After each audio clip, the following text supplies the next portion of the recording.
Freedom. In the 19th century Atlantic, it was a promise. Shimmering, distant, and often a lie. When British and American ships intercepted the illegal slave trade, thousands of Africans were rescued. But rescue didn't always mean liberation. Some were forced into new systems of labor.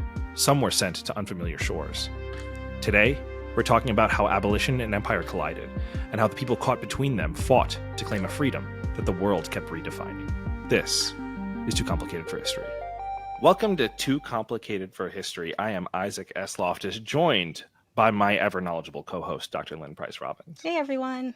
We come to you twice a month to bring you the history that has fallen through the cracks of your curriculum. And today we have a really fascinating guest. Right, Lynn? We absolutely do. I'm super excited.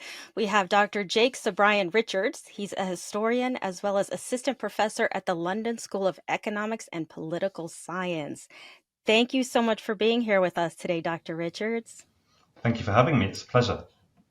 So your book is going to be out in September.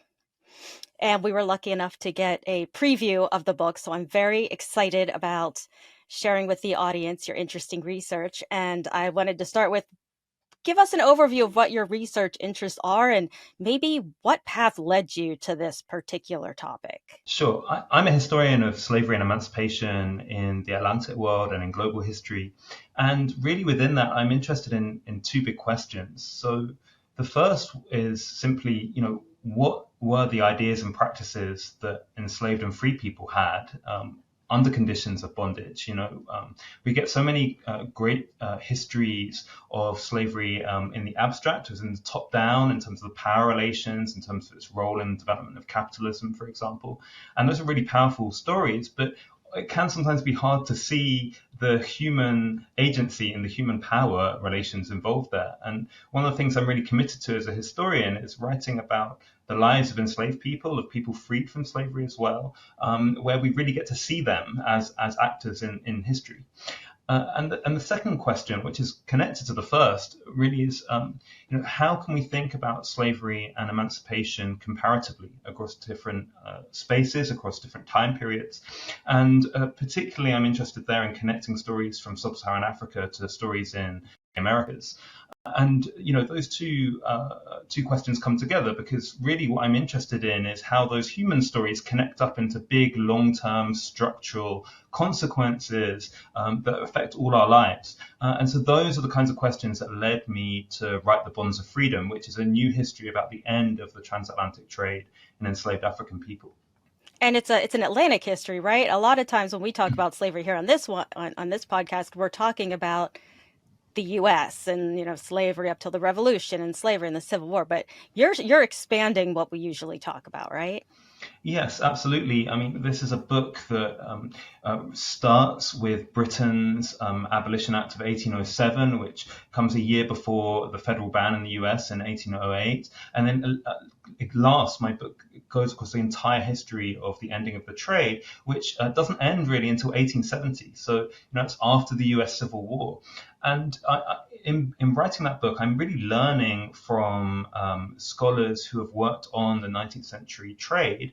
So, that trade was being made gradually illegal, but it was still going on right through this period. And in fact, it was expanding in some places, particularly to Cuba and Brazil, which are two places where slavery and the slave trade are really under the protection, informal protection of the US. It's foreign policy, it's diplomatic power in defending the slave trade and slavery really against British attempts to abolish it.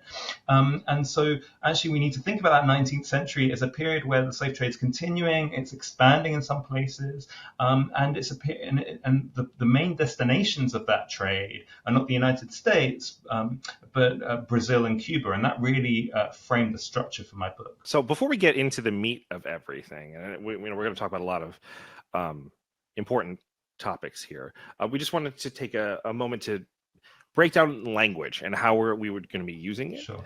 Because there's a bunch of different racialized identity terms that you use.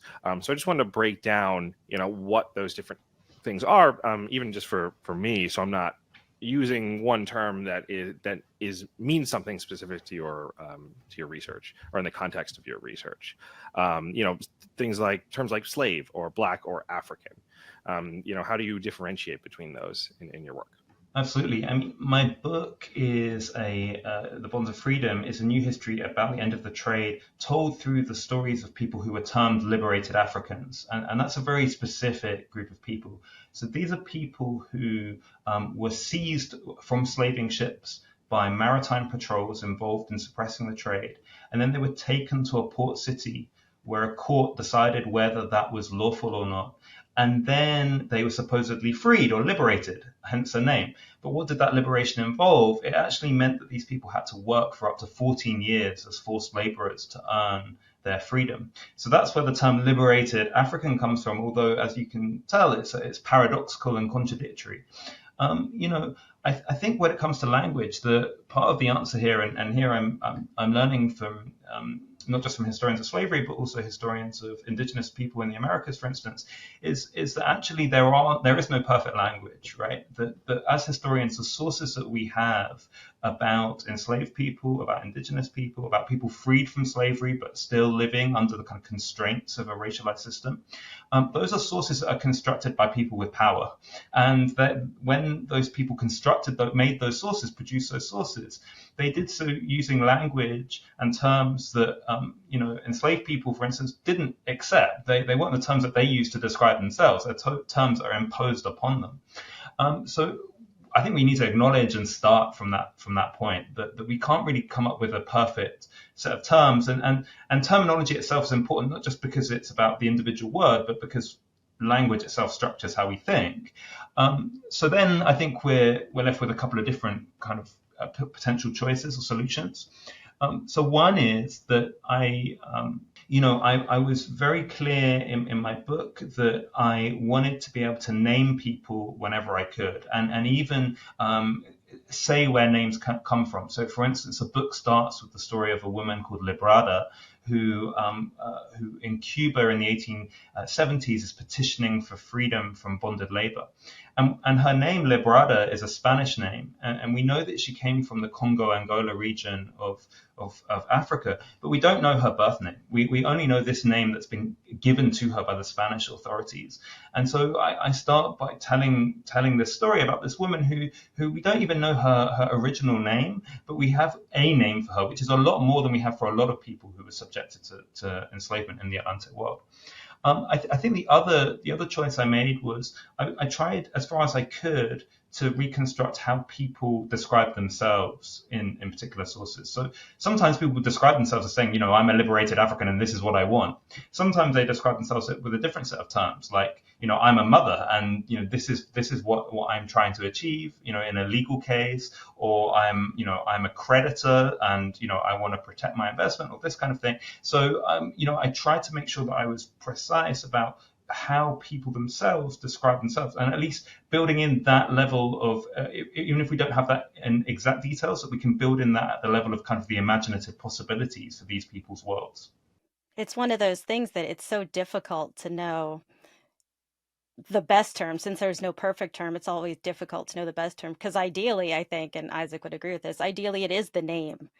But we've learned in our many podcasts that we're lucky when we have names of pretty much anyone except the great dead white men. Yeah, I mean, actually, one of the kind of great findings from the book, and one of the real things I hope that future generations of scholars can take forward, is these are a series of records where we do have a lot of names for people. Yeah. Because the courts themselves registered people's names, sometimes their birth name, or at least how that was interpreted for them in the court by an interpreter, and then is written down invariably in English or Spanish or Portuguese. And sometimes it's a name that has subsequently been given to them in a new language like English or Portuguese. And, Right. that obviously in itself is an act of mediation and an act of power, but that is a level of identification, a level of description that actually is very hard to get, not just for enslaved people, but actually for the vast majority of people in human history, right? We don't have people's names. We don't have any description of what they look like. We don't know what they did. And the sources we have about them are those constructed by powerful people, by powerful institutions. Mm-hmm. And speaking of language, I really like the title of your book.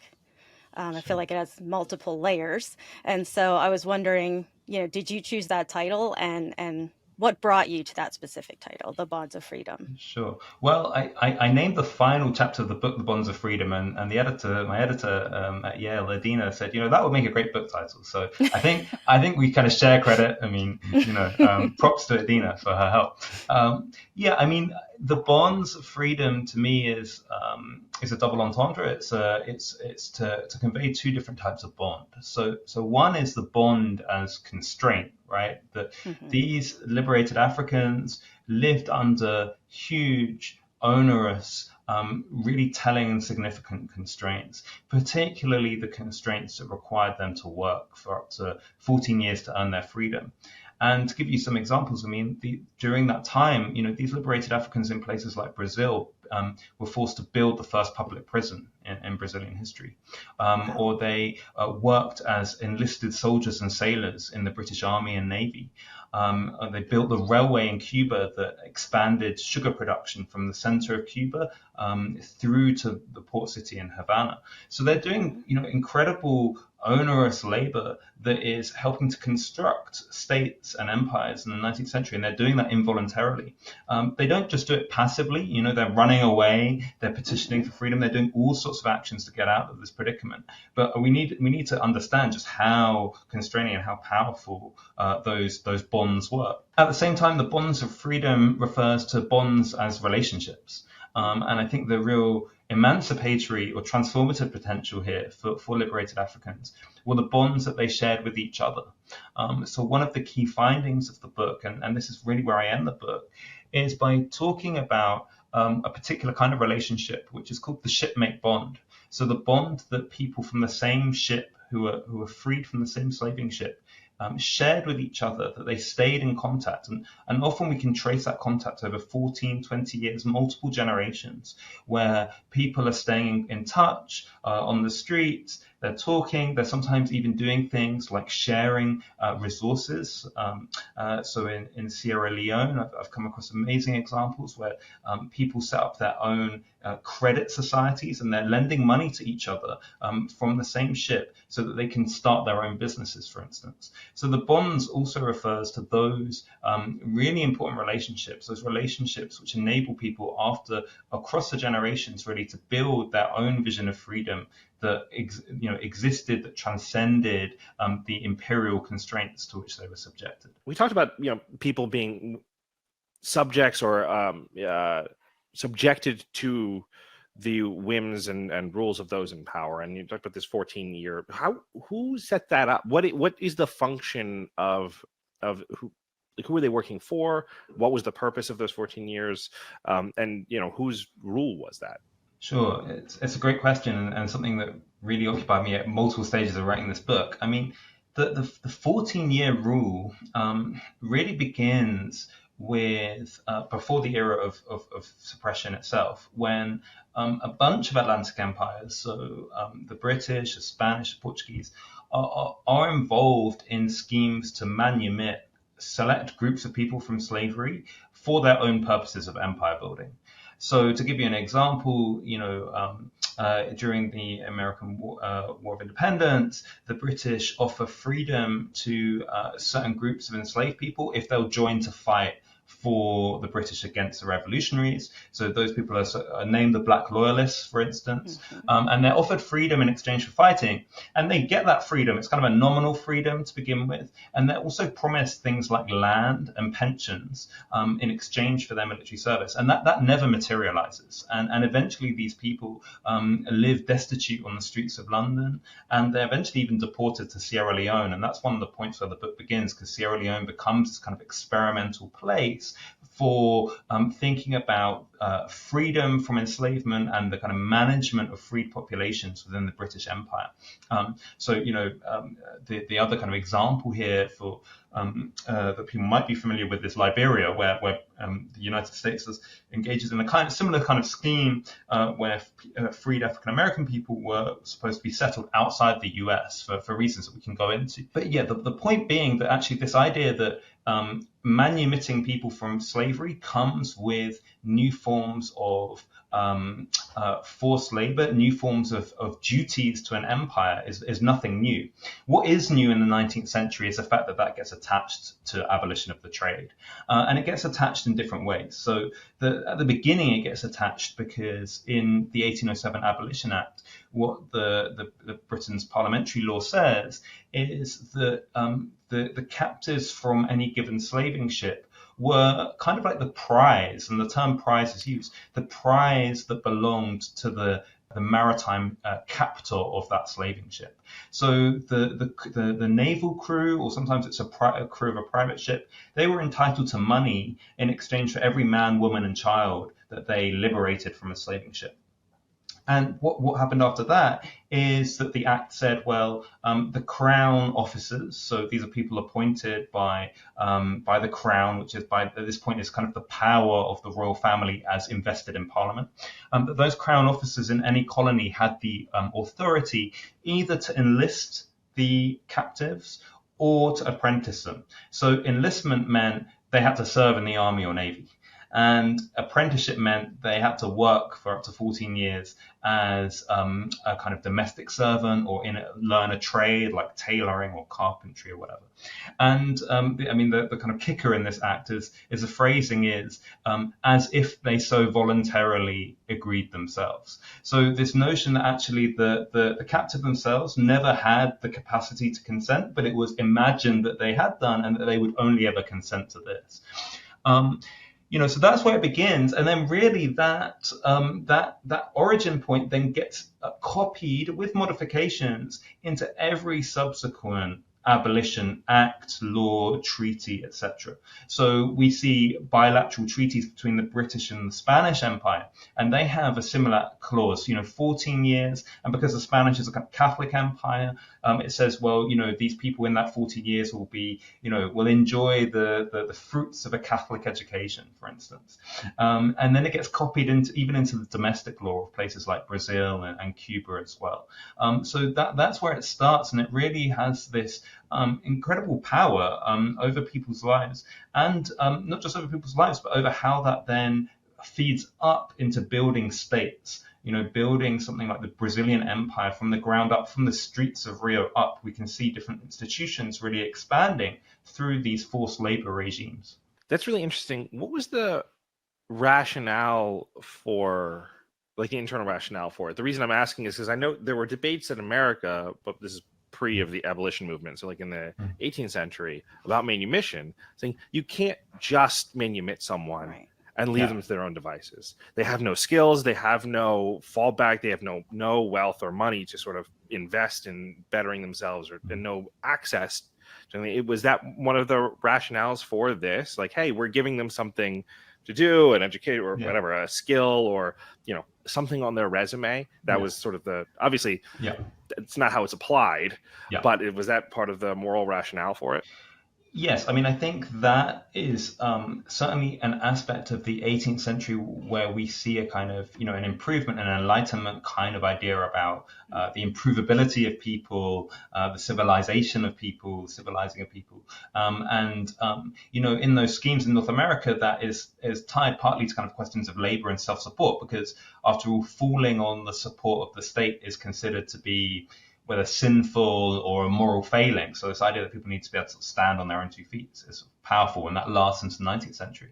I think actually in the 19th century, though, it combines that sort of civilizing narrative with a narrative about political power, which is that freed people of color are are potential revolutionary agents in the Americas. And I think the key change there is after the Haitian Revolution, which has shown that enslaved and freed people can ally to claim freedom from slavery, to set up their own state, to throw over an imperial authority. And so actually what you see in the early 19th century, bearing in mind 1807, 1808, these are coming 3 or 4 years after Haitian independence in 1804. What we see is that some of these schemes, I think, are really also geared towards managing and trying to constrain the political power of freed people, or freed African populations, of freed black populations.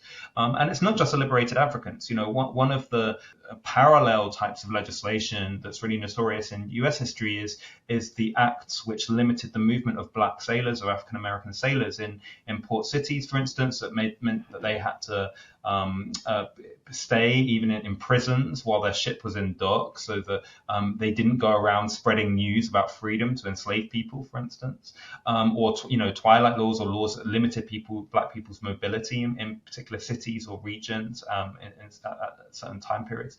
So I think it's part of that. It's this kind of this it's a civilizing mission combined with a vision of constraining people's political activism. I guess I never thought in studying slavery in the US, it's very rare that you would even come close to something that you would call altruism, but it sounds like it's actually benefiting. They're not, these slave patrols or these, patrols are not capturing ships to end the slave trade or to, free people. It's because they know they're going to benefit with either labor or, empire building or something to that effect. So it's just an interesting way to look at why they are participating and capturing these ships. And then what blows my mind is they just go to a court of the closest nation, and then that court says whether or not it was okay, and then what happens to these, so-called liberated Africans. Can you speak to that a little bit? Yeah, absolutely. I mean, I think it's always hard really in history to understand people's motives. And, some of these naval patrols had people who had very deep evangelical Christian values, who saw what they were doing as a kind of act of salvation, an act of grace, that they're freeing people from horrific circumstances, and the work itself could be incredibly dangerous, especially on the West African coast where malaria was rife. That for a lot of the sailors involved, this could be really dangerous work, and they could end up dying as part of it. So it's not so much that their motives are purely they're just out there to get money, but at the same time that is very much a big structuring reward. So to give you one example, Zachary Macaulay, who was an important British abolitionist, part of the group known as the Clapham sect, who, along with William Wilberforce, were really the people who drove forward abolition legislation in Britain. Britain at the time, in the early 19th century, being the biggest, the power with the largest enslaved population in the Atlantic world, right? So he's a really important evangelical abolitionist. He himself benefited from the money involved in suppressing the slave trade. That he was an agent who received commissions for helping naval crews to claim this head money from slave ships that were brought into Sierra Leone for the court process. So he himself financially benefited from the system. And that just shows how complex motivation can be in history, that somebody can be both an evangelical Christian and financially self-interested in what they're doing. In terms of this bigger question you asked about how the courts worked, my book traces really three phases of courts that really learn from each other, although they do have the distinctive roles. And so the three phases are first Britain's abolition courts, which were known as vice admiralty courts, and they're doing things over this prize system of awarding money to people for capturing slaving ships. And then the second is a treaty system. So after the end of the Napoleonic Wars, and because of a series of legal disputes as well, Britain moves from this kind of unilateral effort to signing treaties with all sorts of slave trading powers. So Brazil, the Portuguese Empire, Spain, the Dutch, eventually the French, and the US holds out for the longest until the 1860s. But you're signing these treaties that set up these treaty courts, which are kind of like an early international court and an international court system for deciding whether the capture of slaving ships was lawful. And then the third phase is domestic courts in places like Brazil and Cuba, who are also doing this work. And the important thing to remember is these courts are not there to free people from slavery. They're there for a very narrow legal question, which is the capture of this particular slaving ship lawful according to a particular law that this court can apply? Let me rephrase that. What's important to remember is these courts are not there to liberate people from slavery. They're there to decide a very particular question, a narrow question, which is this particular capture of a slaving ship lawful according to a law that this court can apply?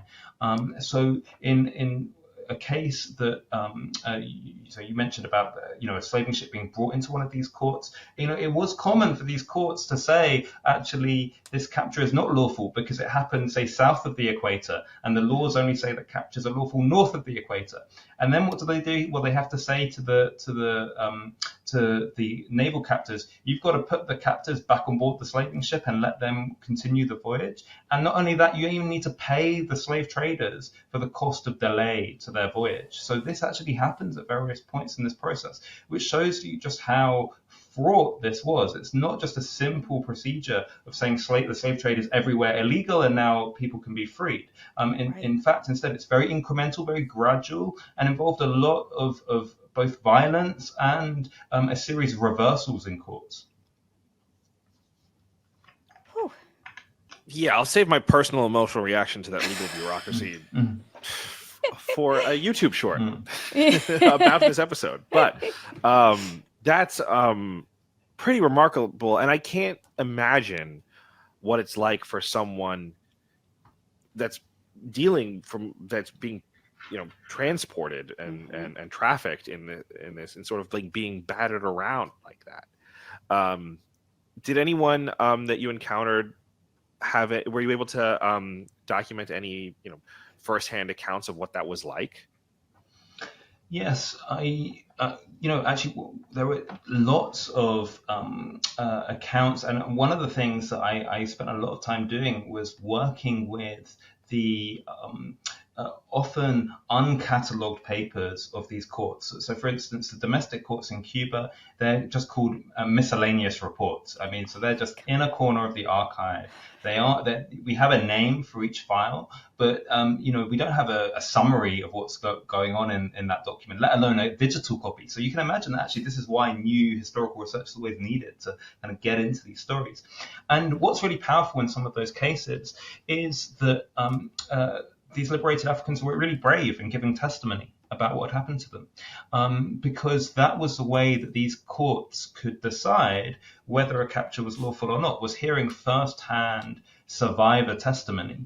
And, these captives had to be really brave in doing it. Bearing in mind they'd just been trafficked from sub-Saharan Africa, that they didn't know the local language, they didn't know the local legal culture. They're being brought into this court filled with powerful people who they don't know. And they're often giving really detailed statements about what's happened to them.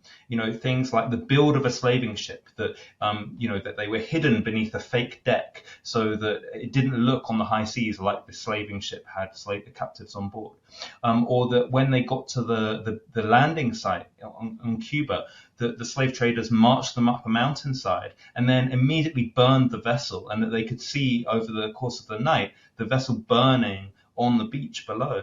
And of course, the slave traders are doing this to hide all evidence of an illegal landing. But the captives have remembered this, and they're corroborating each other in court. Each one's being brought in separately into court, and they're saying, yeah, I saw the burning, we were on this mountainside. One of the cases that I open a chapter with, these people are saying that they were on the mountainside for like 40 days with very little food. And so sometimes these are the most powerful stories that we have of how survivors speak truth to power, right? How they get across really powerful testimony about what's happened to them. There are some of these accounts that are also written down by some of the liberated Africans that in Sierra Leone and what is now Nigeria, but didn't exist as Nigeria at the time.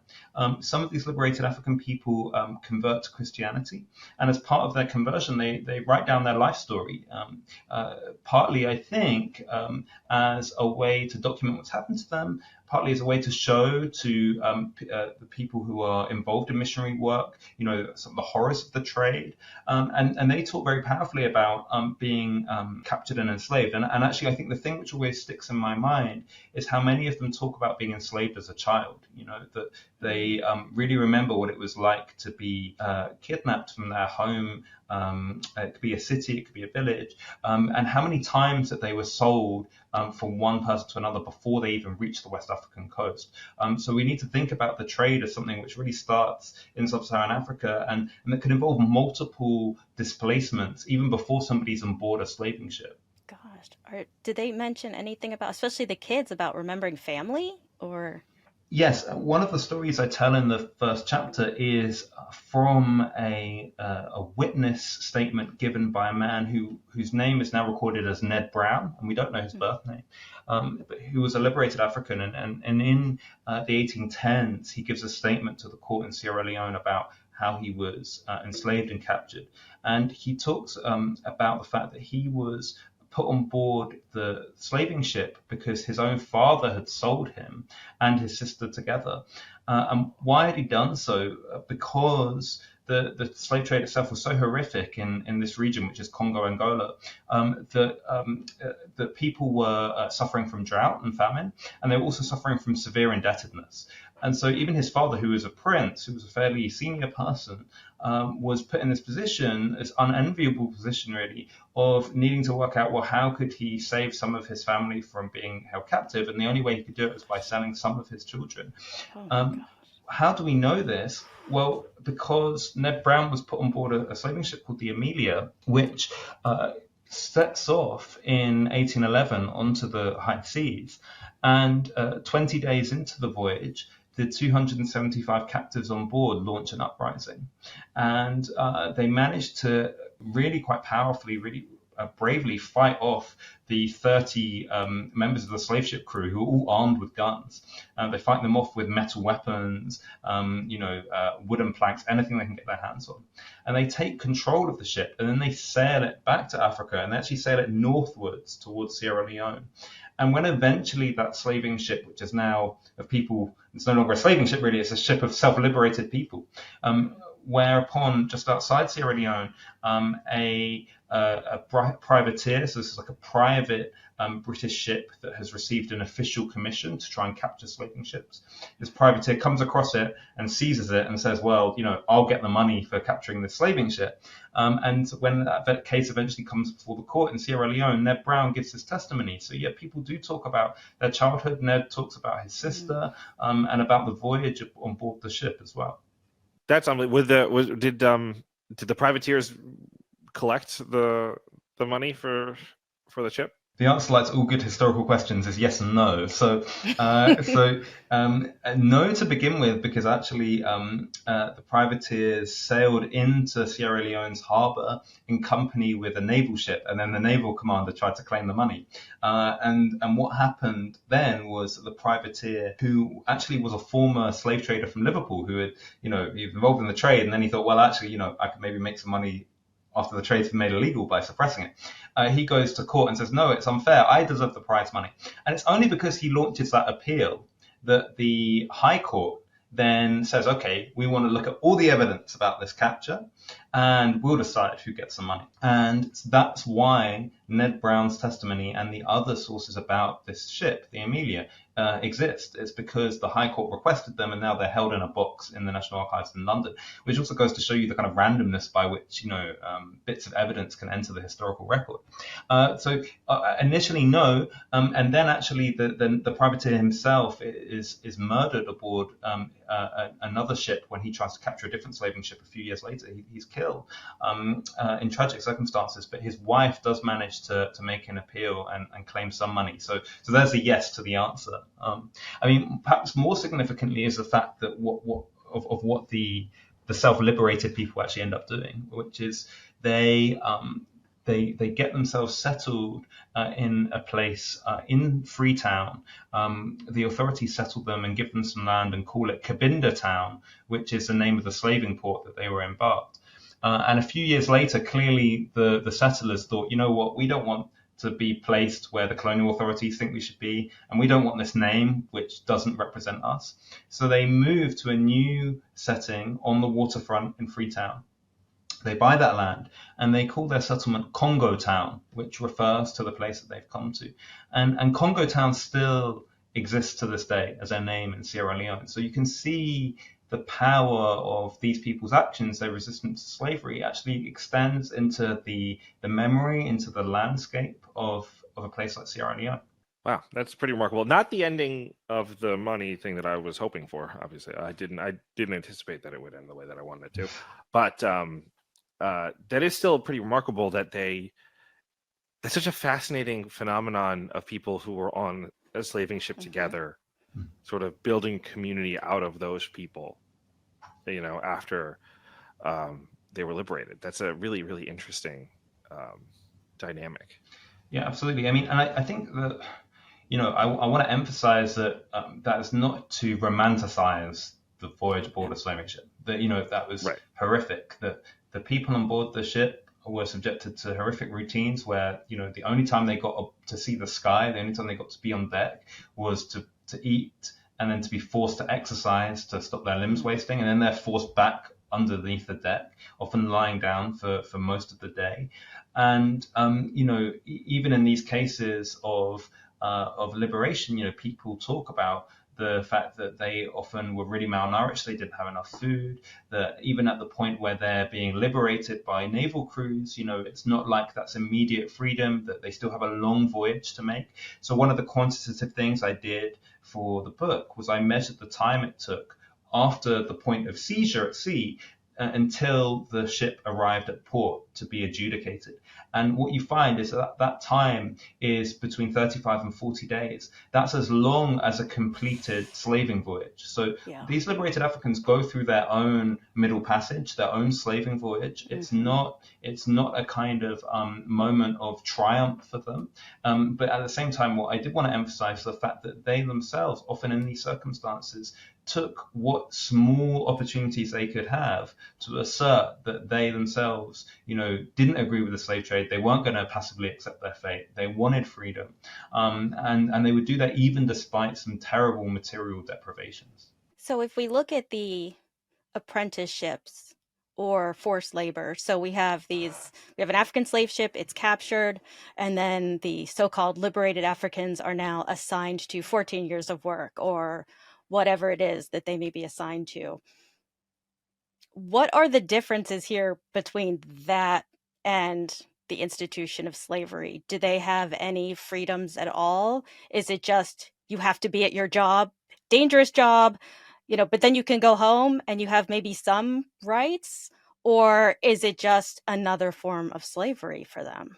Yeah, I mean, I think that's a question I really grappled with. And actually, one of the things there is, it comes back to Isaac's earlier question about language, is that, apprenticeship was often a term that I came across and wanted to use. And that is definitely used in the sources. It actually, I think, we don't know for sure, we don't get a smoking gun, but I think it's there because in an earlier period in British history, the idea of an apprenticeship was something which young boys and girls were subjected to for similar periods of time, 7 or 14 years, as part of learning a trade or a skill, after which they were considered a free standing adult who could then go and set up their own household or get married or get a job.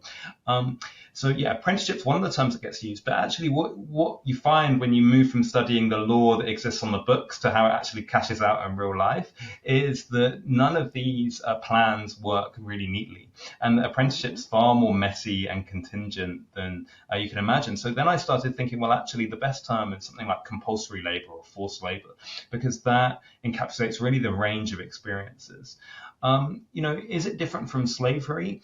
Yes, to an extent. So to the extent that this is a defined period of time rather than somebody being owned for their entire lives, that defined time exists only for the person who's subjected to it, not for their children. One of the most significant things about enslavement in the Americas is that it's inherited through the mother's line, so it passes on to future generations. That's not the same with the status of being an apprentice or a forced laborer. And there is this supposed element of a kind of an element of training, which means that for some people, such as some of these liberated Africans in urban areas, for instance, they are able to learn a skill and then start practicing it in a way that does increase their range of action, what we might think of as their autonomy, right? So we see women, for instance, who manage to set up their own side hustles, really, as market traders selling fruit and vegetable on the side, or seamstressing, or cleaning clothes. And then what do they do with that money? Well, they use that money that they've gathered over, say, 14 years to set up their own businesses, so that they're really ready to set up their own life.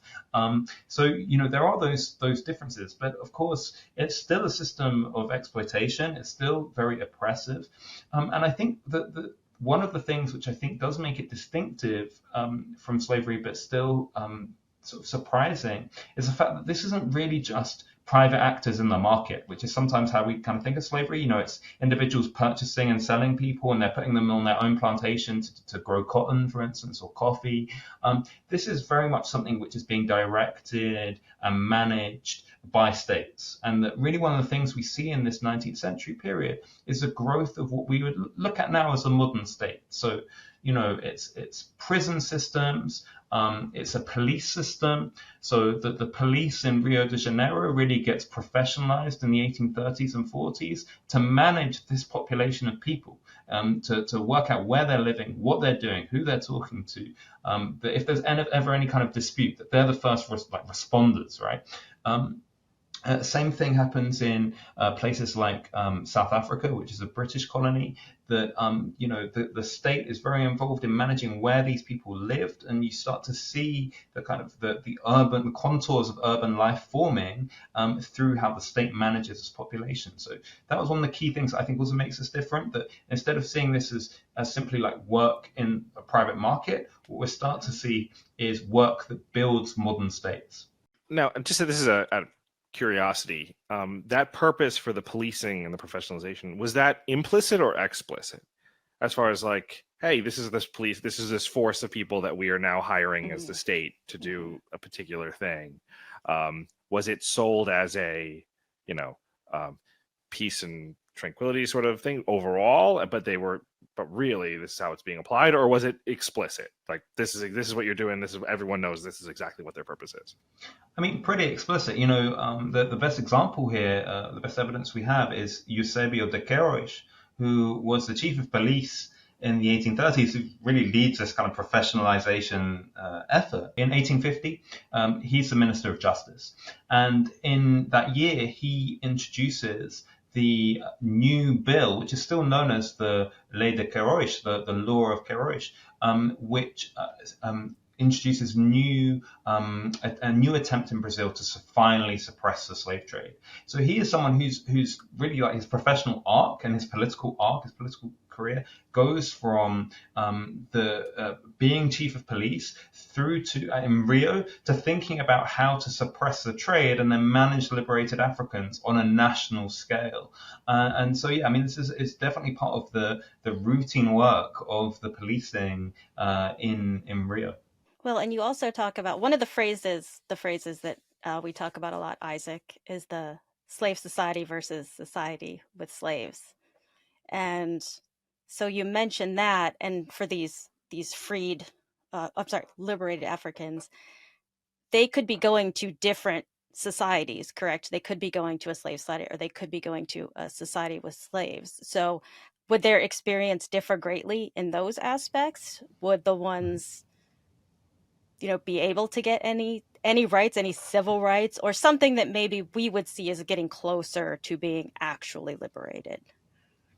Sure, and not just slave societies and societies with slaves, but also non-slave societies. So that's right, because technically, yeah, exactly. So those didn't exist in the U.S., but there were places. Yeah. So some of these people going to liberated Africans are being liberated in places like South Africa, in the Cape Colony in the after 1838, or Sierra Leone, which technically don't have any enslaved people anymore. Now, we know that there are still systems of forced labor. We know that there is still racial discrimination. It's not like this is a place of equality, but those are technically non-slave societies at all. So, yeah, I mean, their experiences did differ fundamentally. That certainly people had more personal security somewhere like Sierra Leone or British colonial South Africa than they did in Brazil or Cuba, for the simple reason that the liberated Africans in Brazil and Cuba always knew that there was a risk that they could be kidnapped and sold into the illegal trade. Thinking that these are people who are being liberated at a time when there aren't things like standardized passports or standardized birth certificates. It's not like everyone gets this paperwork to prove who they are, to document that they are freeborn or a citizen of a particular place. So you can imagine that for this person who's liberated from a slaving ship and then being subjected to forced work in somewhere like Havana, they know, well, okay, I've got no legal proof of my status, or the only proof I have is maybe one slip of paper. And if somebody takes that slip of paper, or somebody kidnaps me and takes me out of Havana, takes me to the plantations of Matanzas, the big sugar growing region in Cuba, it's going to be almost impossible for me to prove to the authorities, look, I'm actually a free person. I'm not enslaved. So people always know that is a risk.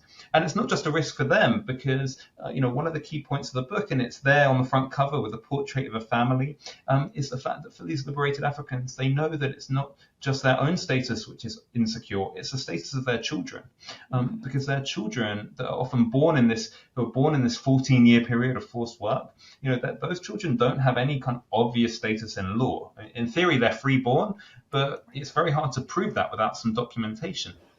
So a lot of the time, one of the key findings is that women in these slave societies in Brazil and Cuba are often the very first to petition for freedom, and they're very clear about trying to include their children's names in their petitions, because they want to create that paper trail that says, look, it's not just me who's free, it's also my son, it's also my daughter, and I want to protect them.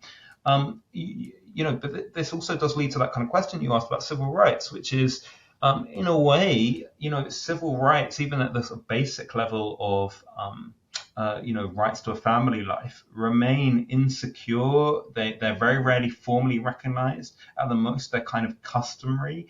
But in a way, I'm also hesitant about the language of rights, because it's not because I don't believe in rights, but because for these people, they're constantly trying to improve their situation, but they're trying to improve it whilst they're very aware that political authorities are very reluctant to ever give them formal rights that we now, fortunately, kind of take for granted in terms of, rights to residency or family life, or, right. Going up to political rights. I know that's not true for everybody, but that's kind of how we come to expect the rights that we get from states to work. And of course, that's happening, the kind of context here is this is happening in the 1850s and 60s and 70s, in a period where I guess the analogous case for the US post 1865 is one of Reconstruction, where we tend to think of that as the expansion of regimes of civil rights, one that lasts for a certain period and then ends up being rolled back. But that's not true for these liberated Africans. That they have a very different experience of emancipation in the 19th century, and it's one where civil rights aren't really on the table, let alone political citizenship, which of course again is something which features as part of Reconstruction. That is not on the table for these people, and they have a big diasporic presence in the Atlantic world that I guess is something that contrasts with the kind of the Reconstruction story that we might be familiar with in a US context. Hey guys, if you continue watching, you will notice a conspicuous absence of me, because on the day of our recording, I lost power. So I was not there for the end of this episode, but Lynn continued on. So please enjoy the rest of the conversation. One thing that I keep thinking about, and I don't know if this is really an answerable question or just something to think about, but it feels like it must be almost impossible for individuals who become liberated Africans to have, and this is from my perspective, this isn't objective, this is subjective. I feel like it would be very difficult to have a self-identity, because you never know what's going to happen to you next, and what would you ground yourself in? These are just things that are going through my mind of how do you see yourself? How do you have an identity? Your name's not yours.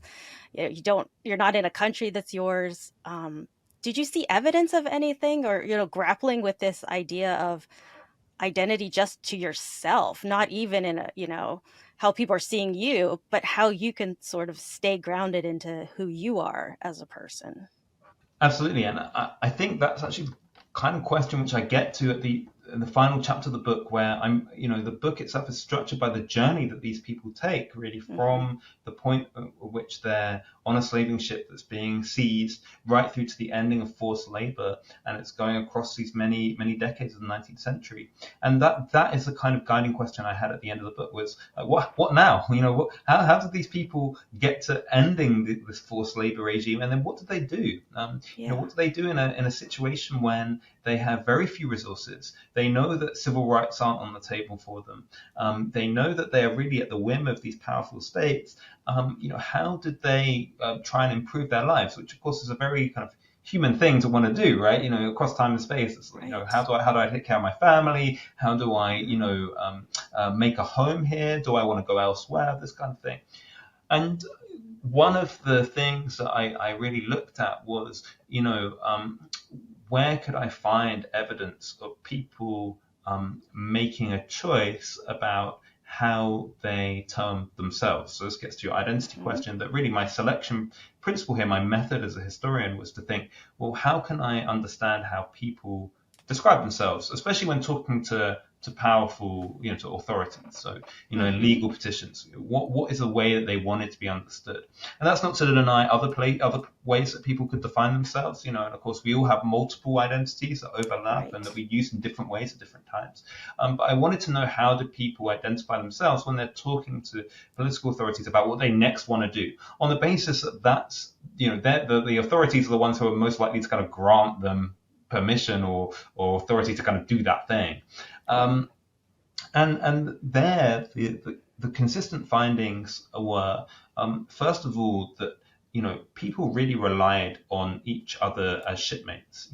That they would do things as cohorts of people freed from the same slaving ship, because that was often a relationship they could place a lot of trust in. That these were people that they had known for several years now, that they had shared the horrors of the crossing with. And so one of the things that I do in that final chapter of the book, which I was really excited when I found, was I look at a bunch of petitions in Brazil to the Ministry of Justice, where people are saying, look, I've done my 14 years work, and I want my freedom.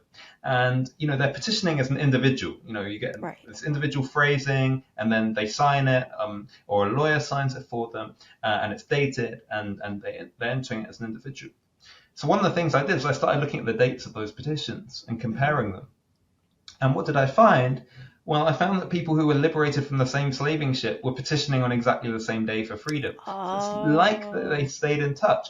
And the kind of corroboration we have there is that sometimes they're using very similar language as well, often unconventional language. So instead of individual petitions, what we instead have is cohorts of people who are working together to collaborate to get what they want. And so I think one of the key forms of identity here is as shipmates who are committed to each other as a community. I think the other key finding that I try and tell in the book is that people do start to have a vision of themselves as being from somewhere bigger than any individual nation state.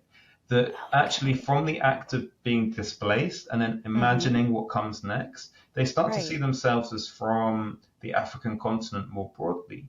And that is part of the birth of Pan-Africanism, the philosophy of seeing connections and solidarities across the African continent that exist beyond the level of any nation state, where people are really committed to freedom from European empires, freedom from colonization, to economic development of the continent.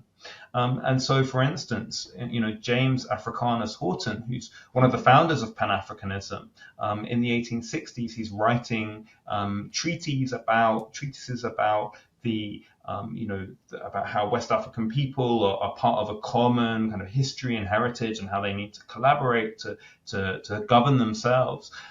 He is the son of two liberated Africans. So it's in his own personal story that this process of liberation and what it meant. And so we can see then a direct connection between someone like Horton's philosophy, and the Pan-African Congresses, which begin in the later 19th century.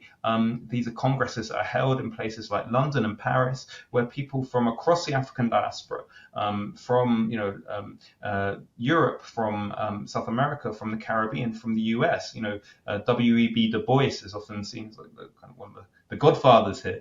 They're collaborating to establish these international networks and these international events where they want freedom from European empires in sub-Saharan Africa. And really, I think part of the birthplace of those ideas is in the experiences of these liberated Africans in the 19th century. I love that. It seems like it becomes a global community that's not tied to a location. And I don't think, is this a new thing? I'm just trying to think of a connection and saying another sort of global identity or global community. And I'm not thinking of anything prior to this.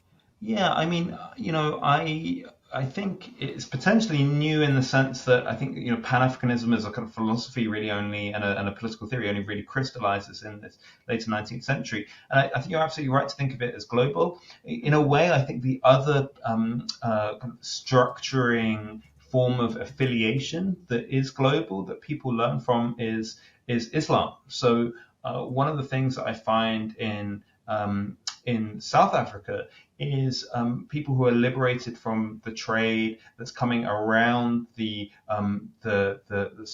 tip of southern Africa. So it's coming from places like Mozambique and from Zanzibar, which of course brings us into the Indian Ocean world, which is a big world of Islamic empires and large Muslim communities of people.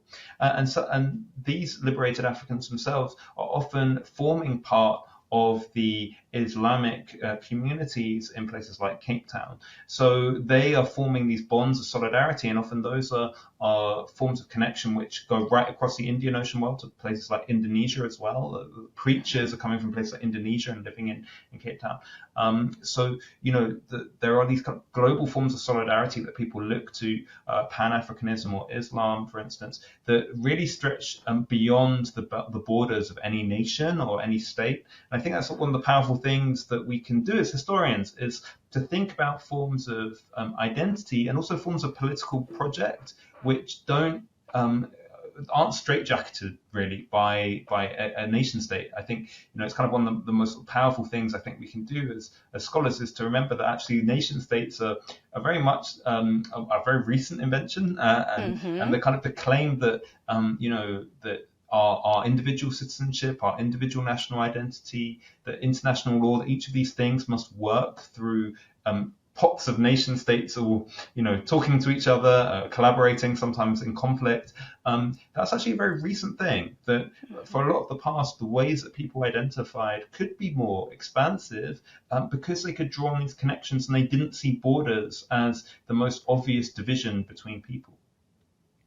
And honestly, I think your book really showed that to me in a new way, because I focused so much on US, and this just brought so much more to the table. It added so much to Atlantic world history for me. So for your contribution to Atlantic history, I think you talk about, do you feel like you're reorienting it a little bit, or you're proving what's already been argued, or where do you think you fall in the current state of Atlantic world history?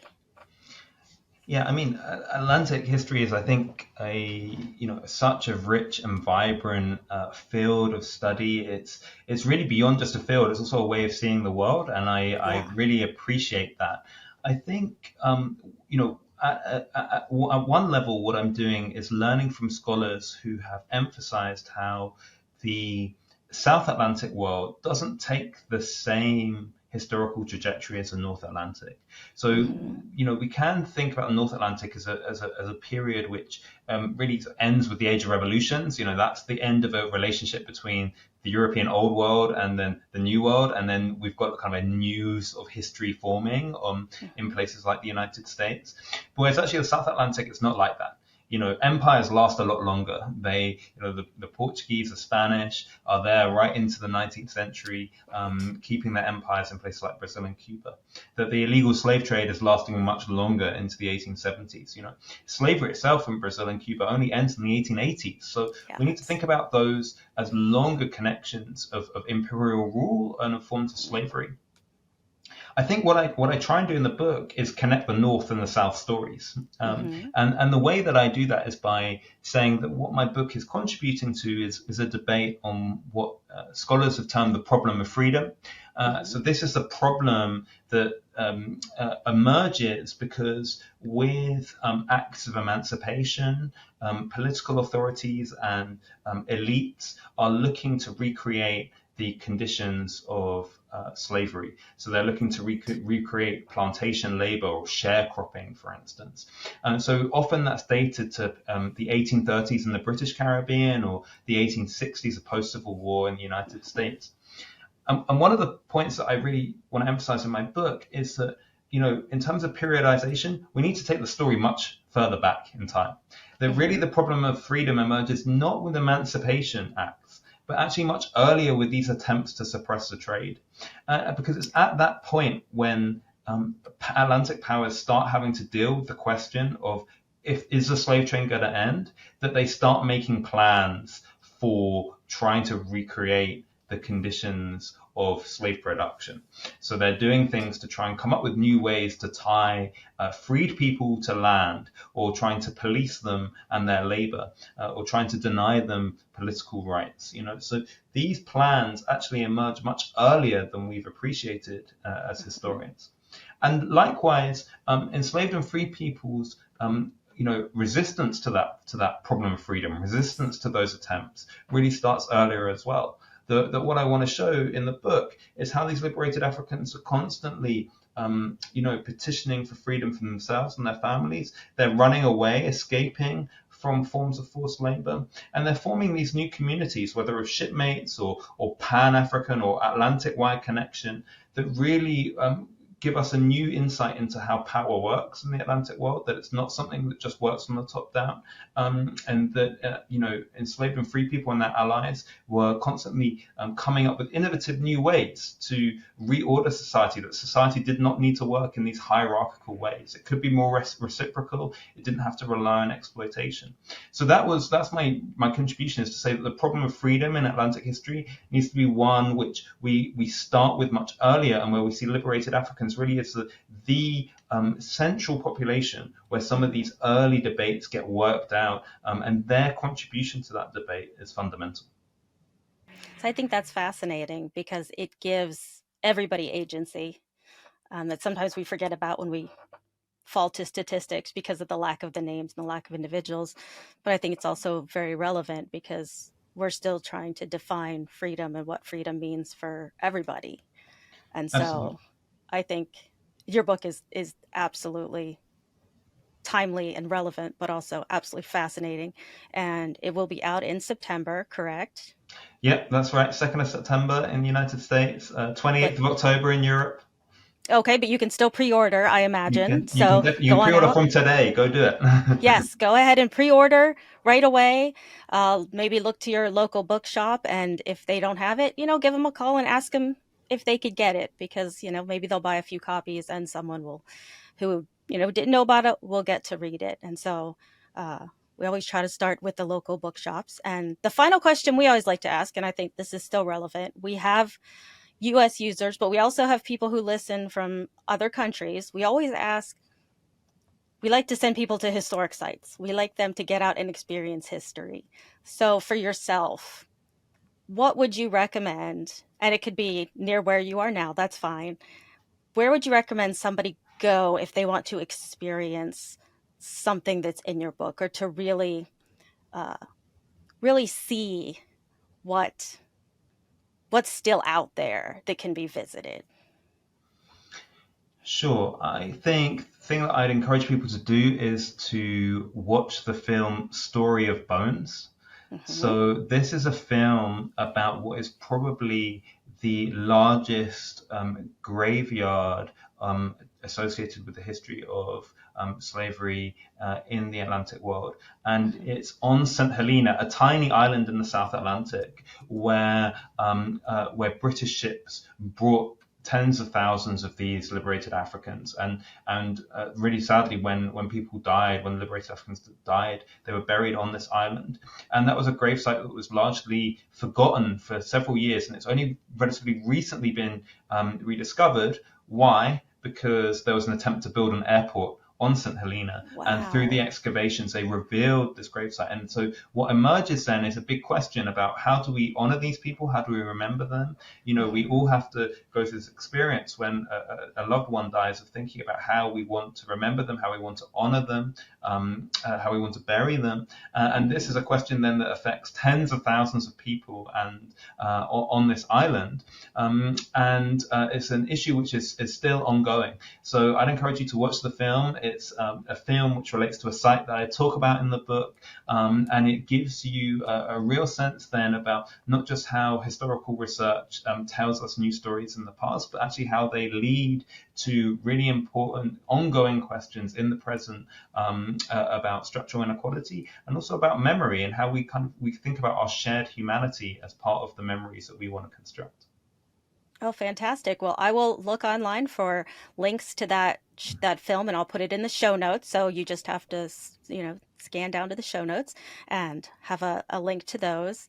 And just want to thank you so much for being here with us today. Isaac had a sudden loss of power in his neighborhood, so he had to disappear. But that's okay, because I got to ask more questions, so I appreciated that.